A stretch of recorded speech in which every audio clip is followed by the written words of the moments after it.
আসসালামু আলাইকুম। হাই বন্ধুরা, কেমন আছেন আপনারা সবাই? আশা করি ভালো আছেন, সুস্থ আছেন। হোক আমিও ভালো আছি, সুস্থ আছি। এই যে এটা দেখেন, এইটা হলো অসুফি, মানে ভাইরাল যে অসুফিটা এখন সবাই তো ব্যবহার করে, আর আমি এগুলো ব্যবহার করি না। আমার মেয়ে ইমানি আর কি এগুলোর খুব শখ। ওই যে ইউটিউব অনলাইনে দেখতেছিল এগুলা অসুফি। অসুফি একটা সাবান নিয়েছিলাম মেয়ের জন্য।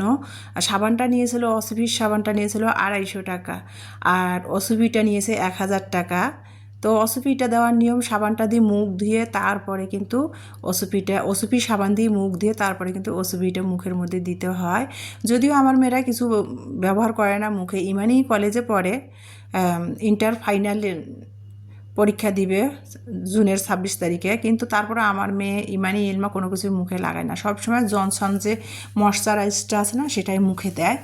তো এখন ইমানি বড় হয়ে গেছে, কলেজে পড়ে। এখন এই যে ইউটিউবে অনলাইনে দেখতেছে, দেখে দেখে এখন এগুলো মাখার খুব শখ। যদিও ওর মুখে কোনো সমস্যা নাই, এগুলো মাখবে। তো সেগুলো আর কি, যেহেতু মেয়ে কলেজে পড়ে, মেয়ে একটা জিনিস চাইছে মুখে লাগানোর জন্য, সেই জন্য আর কি মেয়েকে কিনে দিলাম। 1000 টাকা নিয়েছে অসুপিটা, আর সাবানটা নিয়েছে 250 টাকা। তো সেটাও আপনাদের সাথে শেয়ার করে দিলাম। আর আপনারা আমার পরিবারের সাথে আমি কোনো কিছু কিনলে বা কোনো কিছু করলে তো আপনাদের সাথে শেয়ার করার চেষ্টা করি ভালো লাগাগুলা। তো যাই হোক, এই যে দেখতে পাচ্ছেন রান্না করতেছি চেহারির জন্য, মানে 16 রমজানের 16 রমজানের আর কি, সরি 15 রমজানের যে রোজা রাখবো, চেহারি খাবো আর কি। 16 রমজানে চেহারি খাবো, রোজা রাখবো, সেটা তার জন্য রান্না হচ্ছিল। ইফতারের পরে আমি রান্নাটা বসিয়ে দিয়েছিলাম। এই যে দেখতে পাচ্ছেন বাটা মাছ দিয়ে আর কি, নদীর ছোটো বাটা মাছ দিয়ে আমি ওই যে পটল দিয়ে রান্না করব। তো বাটা মাছটা লবণ হলুদ মরিচ মেখে ভেজে নিলাম। তারপরে আমি এখানে পটলটা একটু কড়াইয়ের মধ্যে টেলাই নিয়েছি, ওই তেলের মধ্যে হালকা করে পটলটা একটু টেলাই নিয়েছি, মানে ভেজে নিয়েছি। পটলের গায়ে যে কাঁচা পানিটা থাকে না, একটু ভেজে নিলে কাঁচা পানিটা থাকে না, টেনে যায়। সেই পটলের তরকারিটা কিন্তু মজা লাগে। আর আমি সেইভাবেই পটল রান্না করি। পটল রান্না করার আগে একটু ভেজে নেই, মাছ দিয়ে যদি রান্না করি। তো ভেজে নিলাম, মাছটা ভেজে নিলাম। তারপরে পটলের সাথে আর কি 2টা আলু কেটে দিয়েছি। আমার ইলমা তো যে কোনো তরকারিতে আলু খোঁজে, সেই জন্য 2টা আলু ফাল্টি ফাল্টি করে কেটে দিয়েছি। দিয়ে তরকারিটা মাছটা ভেজে মশলা কষিয়ে, তারপরে পটলটা কষিয়ে পানি দিয়ে চুলায় ঢাকনা দিয়ে রান্নার জন্য, সিদ্ধর জন্য বসাই দিলাম। আর এখানে লবণ রান্না করতে আসছি, লবণ নাই লবণের কৌটাতে। তো লবণ 1 কেজি ঢেলে নিলাম। আর এই যে দেখতে পাচ্ছেন, এগুলো আমি দারচিনি দেই সবসময় লবণের উপরে। মানে 1 কেজি লবণ একবারে কৌটাটাতে আমার 1 কেজি লবণ ধরে, একবারে ঢালি। তো সবসময় ওখান থেকে চামচ দিয়ে তুলে তুলে ব্যবহার করে, যদি পানি বের হয়, লবণ কিন্তু বেশি নাড়ানাড়ি করলে পানি বের হয় লবণ থেকে। সেই জন্য আমি কি করি, আমি দারচিনি 2টা 3টা দারচিনি দিয়ে রাখি লবণের উপর। কখনো আর পানি বের হওয়ার সম্ভাবনা থাকে না, লবণটা ঝরঝরে থাকে একবারে। তো লবণটা ঢেলে দারচিনি দিলাম, দিয়ে রেখে দিলাম। আর এদিকে অপর সাইডে রান্নাও আমার হয়ে গেল। এই যে দেখতে পাচ্ছেন পটল দিয়ে বাটা মাছ ভেজে রান্না করলাম। নামাবার আগে একটুখানি আমি ভাজা জিরার গুঁড়াটা দিয়ে দিলাম। পটলের তরকারি ধনিয়া পাতা দিলে ভালো লাগবে না, এই জন্য ভাজা জিরার গুঁড়াটা দিয়ে দিলাম। আর এই যে দেখতে পাচ্ছেন, এখানে কিন্তু আমি গতকালকে বাজার করেছিলাম কি কি, সেটা তো আপনাদের সাথে শেয়ার করে দিয়েছি। তো রোজা রমজানের দিন বাজার করা, সংসারের একা হাতে সমস্ত কাজ করা, ইফতারের, আর রোজা রমজানের দিন কিন্তু ইফতারের সময় কিন্তু মানে জহরের নামাজের পর রান্নাঘরে ঢুকলে আর খুটুর মুটুর করতেই রান্নাঘরের দিন শেষ হয়ে যায়, বিশেষ করে রোজা রমজানের দিন আর কোনো কাজ হয় না। বাজার করে নিয়ে আসছিলাম, তো সেই ছোলা, ডাবলির ডাল, বেসন এগুলো নিয়ে আসছিলাম। কিছু কিছু বাজার গুছিয়ে নিয়েছি, আর এগুলো পরেই রয়েছিল ঝুড়িতে প্যাকেট সহ। সেগুলো আজকে আর কি আমি, আজ রোজ সোমবার, তো আজকে সেগুলো গুছিয়ে নিচ্ছি। মানে ছোলাগুলা, ডাবলির ডালগুলা, সেগুলো আমি বেছে পরিষ্কার করে নিচ্ছি। আর দেখতে পারলেন কতগুলা ছোলা থেকে, ছোলা বুট থেকে আর কি ময়লা বের হইলো, মানে ছোলার মতোই গোল গোল পাথর।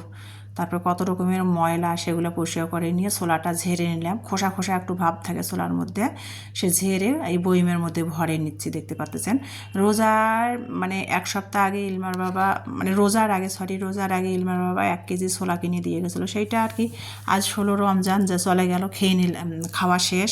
তো সেই জন্য ভাবলাম, গতকালকে ছোলা আনছি কৌটার মধ্যে, সেই ছোলাগুলো ঢেলে নিলাম। আর এই যে দেখতে পাচ্ছেন 1 কেজি ছোলা নিয়ে আসছি, বেছে পরিষ্কার করে কৌটার মধ্যে ভরে ঢাকনা লাগাই দিয়ে এই যে এখন আমি ডাবলির ডালটা পরিষ্কার করে কৌটার মধ্যে ভরে নিলাম। এখন আমি বেসন নিয়ে আসছি 1/2 কেজি, সেই বেসনটা আমি চেলে নিচ্ছি। আর দেখেন কি পরিমাণ বেসনের মধ্যে আর কি ময়লা। এই যে দেখেন 2বার করে চালা দিলাম, বেসনটা চেলে নিলাম আর কি। এই যে ময়লাগুলো দেখেন, মানে এই যে ডাল দিয়ে যে বেসন তৈরি করছে না, ডালের খোসাগুলা, তারপরে নানান ধরনের ময়লা কালো কালো সেগুলো আর কি বের হলো। তো পরিষ্কার করে বেসনটা চেলে নিলাম। এখন আমি এই যে কৌটার মধ্যে ভরে নিব, বেসনটাও আর কি তুলে নিব। চেলে নিলাম বেসনটা, কৌটার মধ্যে তুলে নিচ্ছি, সেটাই আপনাদের সাথে শেয়ার করতেছি। আর আজকে চোখের পলকে দেখতে দেখতে আজকে 16 রোজা চলে গেল আর কি, 16 রমজান। আর এই রোজা যে সামনে বছর কেউ পাবে কে পাবে না, আল্লাহ তাআলা আমাদের মানে দুদিনের দুনিয়া, এই আছি এই নেই। এই যে রোজাটা, এই ফুল মাসও যে আমরা এই পুরো 1 মাস যে 30টা রোজা আমরা করতে পারবো কি না তারও কোনো গ্যারান্টি নাই। তো যাই হোক, যেটা বলতেছিলাম, এই যে বেসনগুলা আর বেসন, ছোলা, ডাবলি বুট সেগুলো আমি সব পরিষ্কার করে চেলে তারপরে বইমে ভরে মিটশেপের মধ্যে রেখে দিছি। আর ভাড়া বাসা রান্নাঘরটাতে আমার কোনো সাইন সেট নাই বা কোনো সেলফ নাই। আর সেই জন্য আর কি আর মিটশেপটা রান্নাঘরে সেটিং করতে চাইছিলাম। রান্নাঘরে বসা সেটিং করলে হয়তো কি তেল চিকটাতে কোনো কিছু হাঁড়ি পাতিল ধরা যায় না রান্নাঘরে যদি কোনো কিছু রাখা হয়। সেজন্য ডাইনিং রুমের একপাশে মিটশেপটা সেটিং করছে। আর মিটশেপটাতে যত বিস্কিটের কৌটা, ডাল, হাবি যে কৌটাগুলা, আটা ডাল সেগুলো আর কি মিটশেপের ভিতরে রেখে দেয় আর কি ডাইনিং রুমে। তবে এই যে রান্নাঘরটা তারপরে পরিষ্কার করে বেসন কুসন সব চেলে রান্নাঘরটা সাবান দিয়ে পরিষ্কার করে নিয়েছি। আর সব কিছু তো এ টু জেড তো আপনাদের ভিডিওতে শেয়ার করা সম্ভব হয় না, ভিডিও অনেক বড় হয়ে যায়। তো তারপরেও আর কি রান্নাঘরটা সাবান দিয়ে পরিষ্কার করেছি। সিং চুলা এগুলো সব, গ্যাসের চুলা, ম্যাজিক চুলা সব কিন্তু আমি সাবান দিয়ে পরিষ্কার করে নিলাম। এখন ময়লা ফেলতে যাব। তো এই যে সিমের বিচি ভিজায় রেখে দিয়েছি সকালে, 1 ঘন্টা প্রায় হয়ে আসছে। তো ময়লাগুলো আমি রান্নাঘর সাবান দিয়ে মুছে নিলাম, সিং পরিষ্কার করলাম, চুলা পরিষ্কার করলাম। তো ময়লাগুলো ফালাই দিয়ে আসি, সিমের বিচিটা পরিষ্কার করে নেব, সেটাই আপনাদের সাথে শেয়ার করতেছি। তো সিমের বিচিটা আমি পানি পাল্টায় আর একটু পানি দিলাম, ফ্রেশ পানি। আর সাথে ইমানি নাকি আজকে ডাবলি মানে আর কি কি বলে ডাবলি বুট নিয়ে আসছি গতকালকে, সেটা ভিজায় রাখছে, সেটা বেলা আজকে ডাবলি রান্না করে খাবে ইমানি। তো অল্প একটু ভিজাই নিছে, ও নিজে হাতে ভিজাইছে। তো যাই হোক, এই যে ময়লাটা ফেলে দিয়ে এসেই আমি সামনের রুমেই সিমের বিচি ভিজাইছিলাম, সেই সিমের বিচির গামলাটা নিয়ে সামনের রুমে বসছি। বারান্দার দরজাটা খুলে একটু গরম লাগতেছিল। তো আর আজকে প্রচুর দিনাজপুরে বাতাস, মানে দাঁড়ানো যাচ্ছে না, মানে বাতাসে উড়াই নেওয়া যাবে পুরা জ্যান্ত মানুষকে, এরম বাতাস উঠছে। তো সামনের রুমে বসেই কিন্তু আমি এই যে সিমের বিচিগুলা 3 মা মেয়ে ধরছি বাসার জন্য। এখন বাজে 12:30, প্রায় 1টা বেজে গেছে। সিমের বিচিগুলা 1 কেজি সিমের বিচি সব বেছে নিতে অনেকটা টাইম লেগে গেল আমার। তো সিমের বিচিগুলো বেছে নিলাম। দেখেন 1 কেজি সিমের বিচির মধ্যে 1/2 কেজি মানে পরিষ্কার করে 1/2 কেজি হয়েছে, আর 1/2 কেজি খোসাই বের হয়ে গেল।